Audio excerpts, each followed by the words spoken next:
I was looking back through some of the devotionals that we have done over the past 5 months. I can't believe it's been so long. There's been over 120 devotionals done by the North Hills devotional team. Every morning, I look forward to listening to them. I came across my first devotional, and in it I talked about offering our not enoughs, because that is more than enough for the power of Jesus. We can do anything through the strength of Jesus Christ.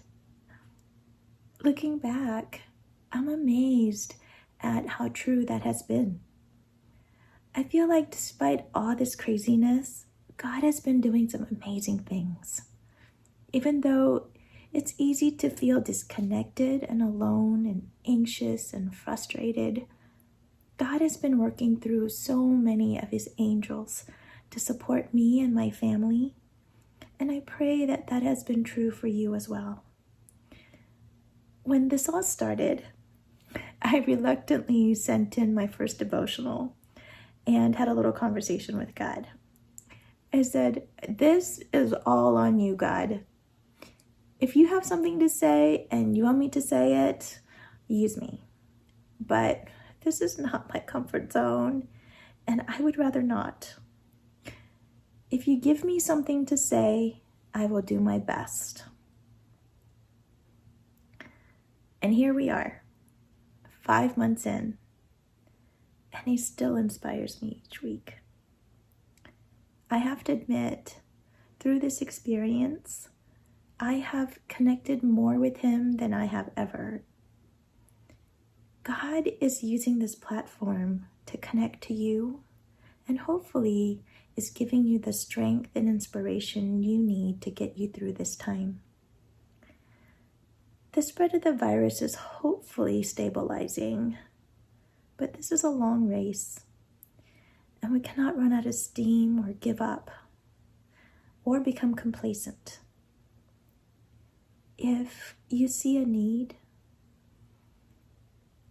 if you feel the passion for something that needs to be done, listen to it. Get up and fill the need.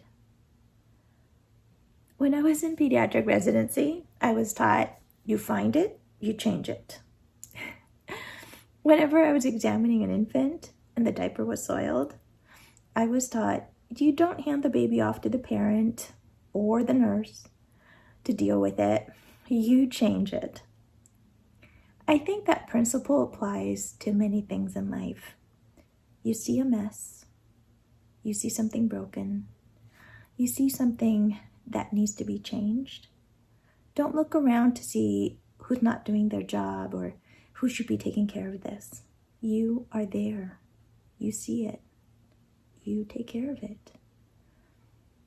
Whenever I would complain about my brother or sister not doing their part or not doing as much as me, my mom would say, when you point your finger at someone, remember you have 3 fingers pointing back at you. Matthew West's song, "Do Something," gets me every time I want to complain or I'm thinking, why doesn't someone do something about that? It starts like this.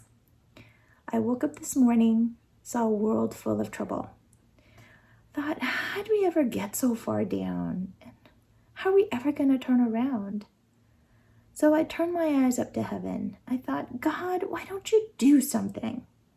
Well, I just couldn't bear the thought of people living in poverty, children sold into slavery.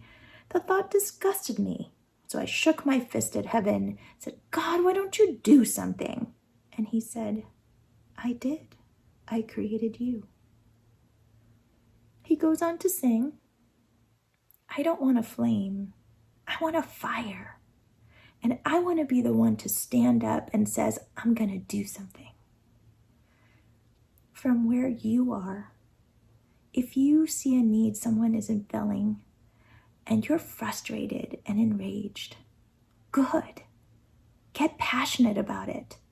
Get a fire roaring and stand up and do something about it.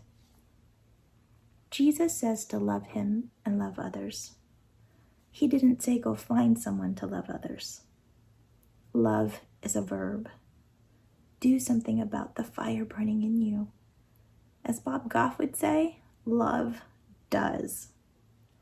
Jesus is calling you. Go do something about it. Have a blessed day.